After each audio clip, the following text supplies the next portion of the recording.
Welcome to Authentic Energy, a podcast dedicated to getting to the bottom of what it means to be your true, authentic self at work.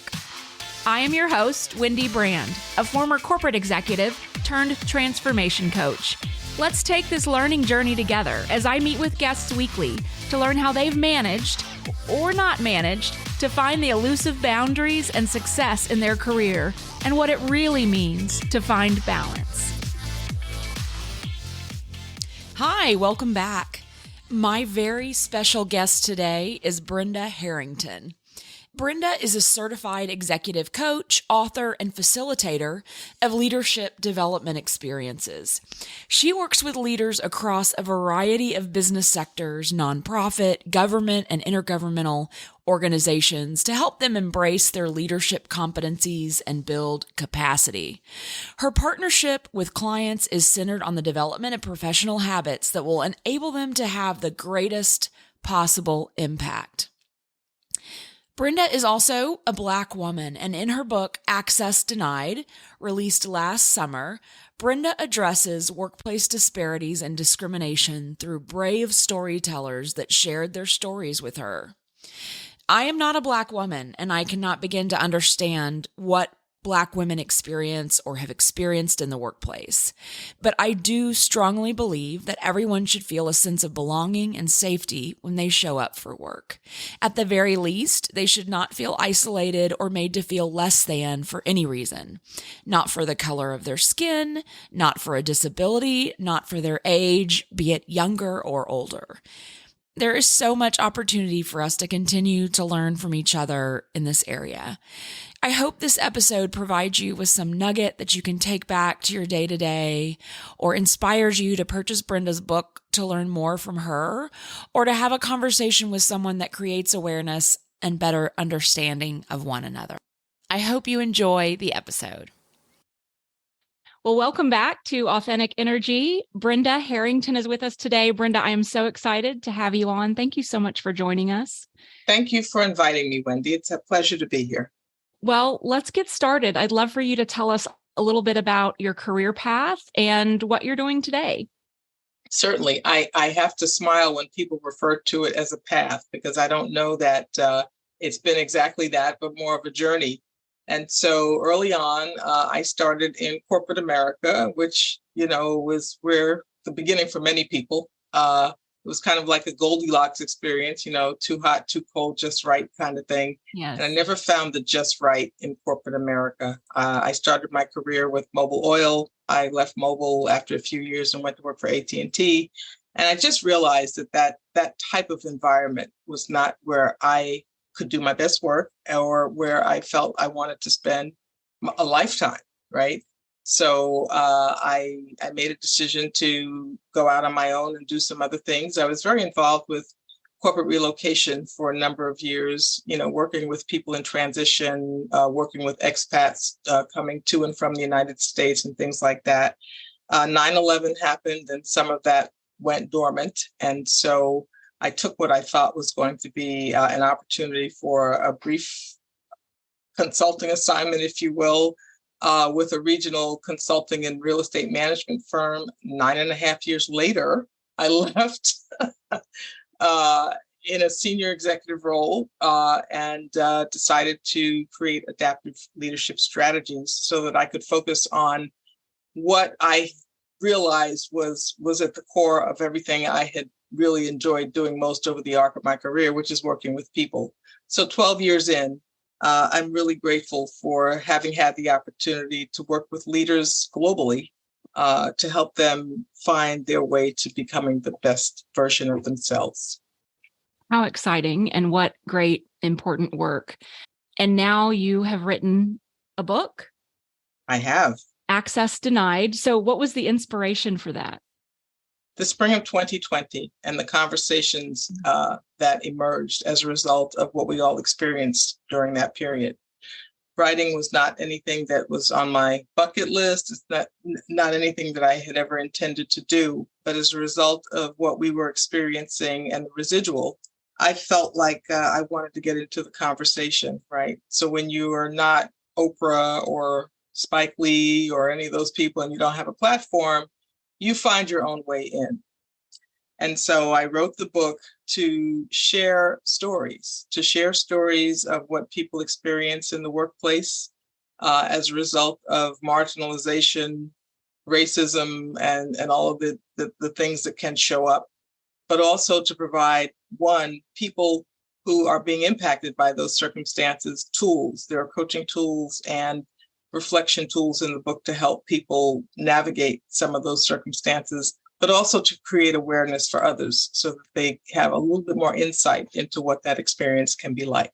I have learned that really creating a sense of belonging in the workplace and inclusivity is so important. And I believe that's a little bit about what you talk about in your book. Is that right?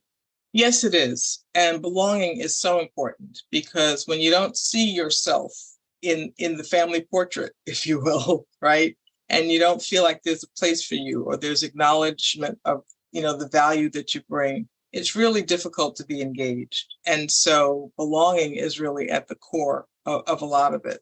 And it's not something that we can address or create or facilitate on our own. It's a group sport. And that's the challenge. That's the challenge, is really getting to a place where you can hold a space for not only diversity, but for everyone to be engaged in a meaningful way. And so what would you say are the biggest barriers to inclusion? Misunderstanding, judgment, fear. People are most comfortable with others who look and sound and kind of feel familiar. And when you are in a situation where there's that lack of familiarity, then that raises the bar for uncertainty and fear in many cases. And unfortunately, that is the characterization of many workspaces, right? And when you're in the minority, it really can be difficult to break through those barriers. So fear.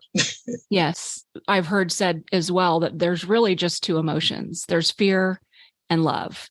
And that judgment and a lot of those feelings that you just described really are rooted in fear.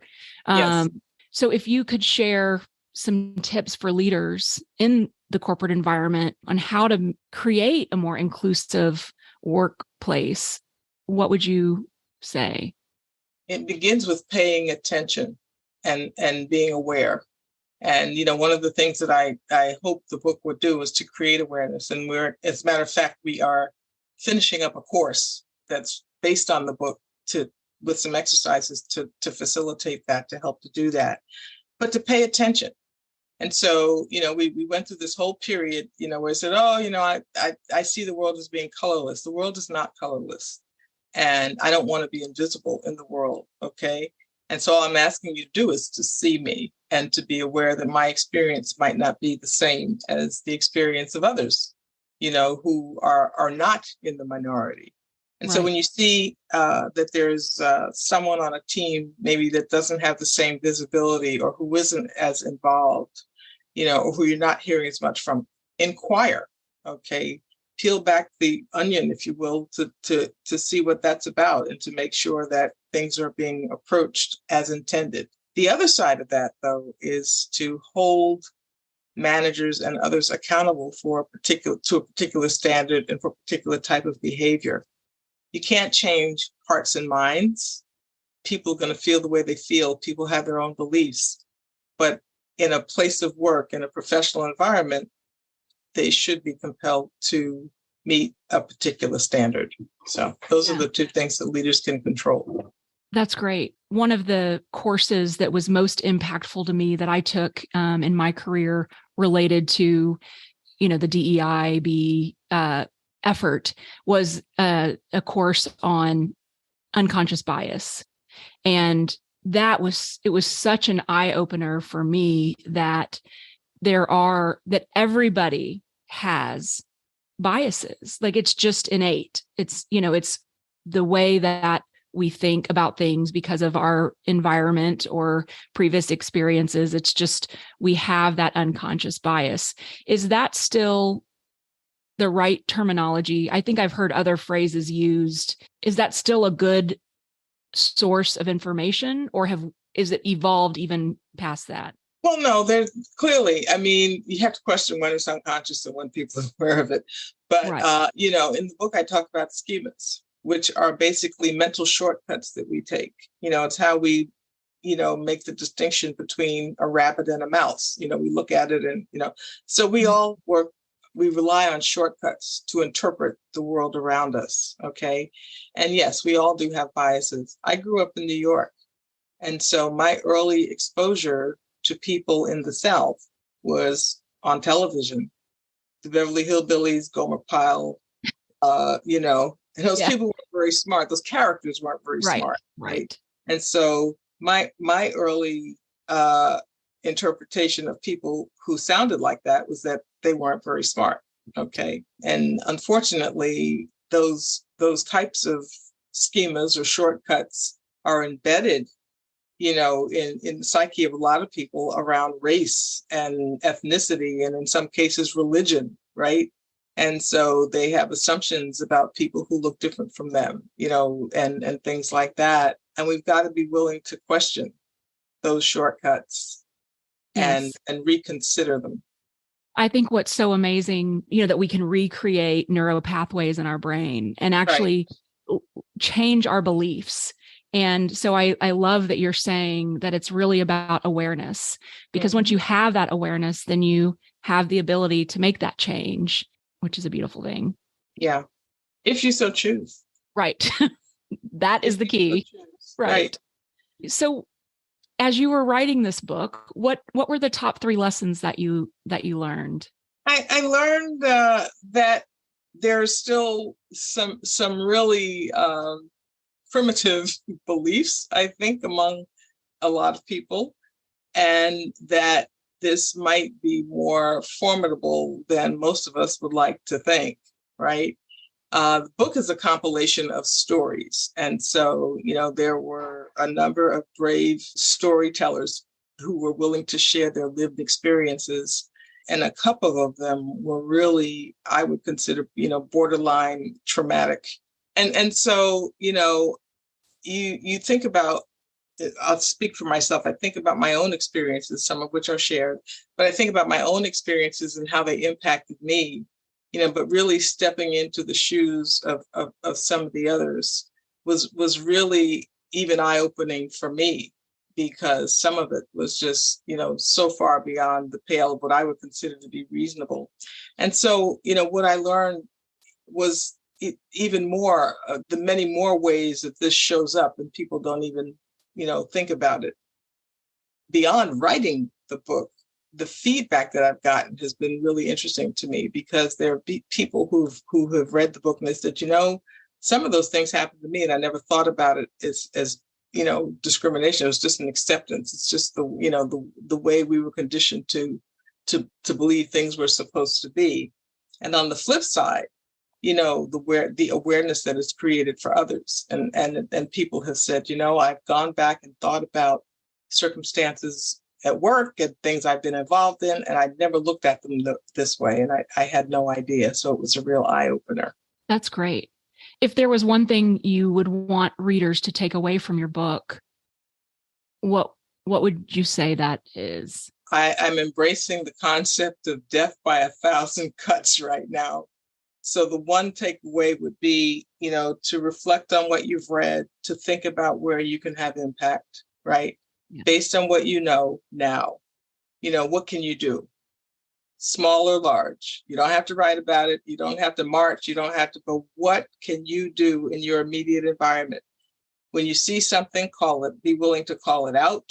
And if you have agency in a particular space, that you can make some changes and adjustments to make things more accessible and more equitable, what steps can you take to make that change, to affect that change? Okay, great. What audience would benefit most from your book? Everyone. I think in terms of a primary audience, Wendy, and a secondary audience. The primary audience are people composed of people who might be experiencing some of the types of circumstances that are described in the book. In the introduction, I say, 2 things I want to be clear about is 1, you're not crazy. What's happening to you is real. I think that we are subject to a fair amount of gaslighting. As a matter of fact, the woman who wrote the foreword for the book, Dr. Christy Picicaro, coined a term called discriminatory gaslighting. Where you're kind of made to feel that, no, you're misunderstanding. This is not really what's happening here, and it is. So, and then the second thing is that you're not alone, that there are many others who are experiencing this at different levels, perhaps in different ways. So that's the primary audience. The secondary audience are people who are not directly impacted. And that's where that awareness is created, right? The opportunity to really gain a deeper line of sight into the experiences of people who are feeling that the playing field is not particularly level. Yeah. So tell me a little bit about your organization. Adaptive Leadership Strategies is a little over 12 years old. The lion's share of my work is in the leadership and professional development space. Wonderful. Anything you would add from a burnout perspective? Any guidance for leaders leading through this time when we're losing employees? Yeah, we are really in unprecedented times.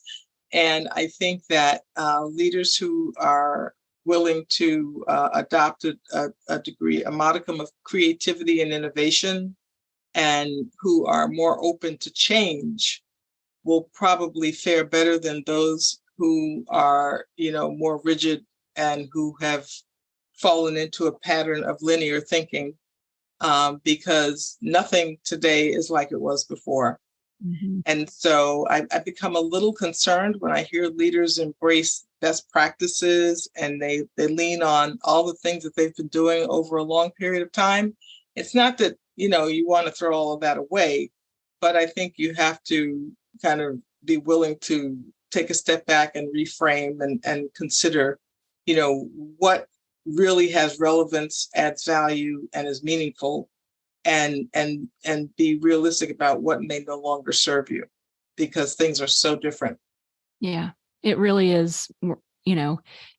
Even 10, maybe 15 years ago, we started talking about being agile and embracing change. But I feel like it's like table stakes now. Like that is the new way of working. Right.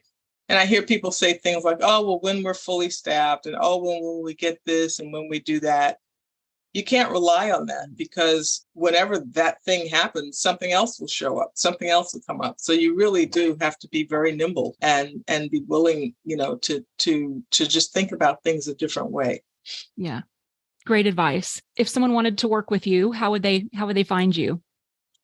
My website is adaptiveleadershipstrategies.com. My direct email is bharrington@adaptiveleadershipstrategies.com.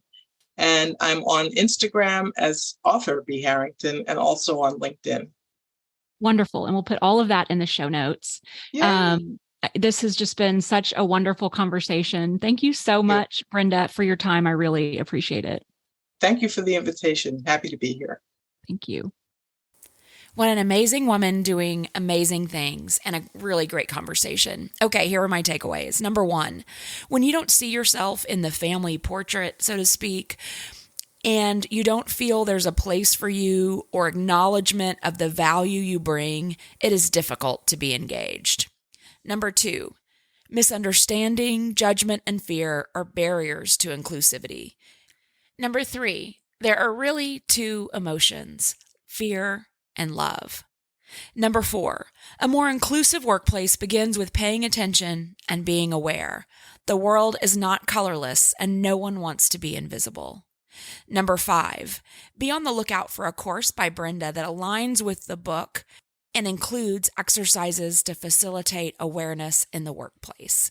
Number 6, if you're seeing someone on a team that you're not hearing as much from, don't be afraid to inquire and peel back the onion and make sure that things are as they appear. Number 7, hold managers accountable for standards. We may not be able to change the hearts and minds of others, but we should have certain standards and accountability in the work environment.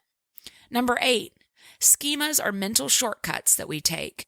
We rely on shortcuts to interpret the world around us, and they are embedded in the psyche and creates assumptions.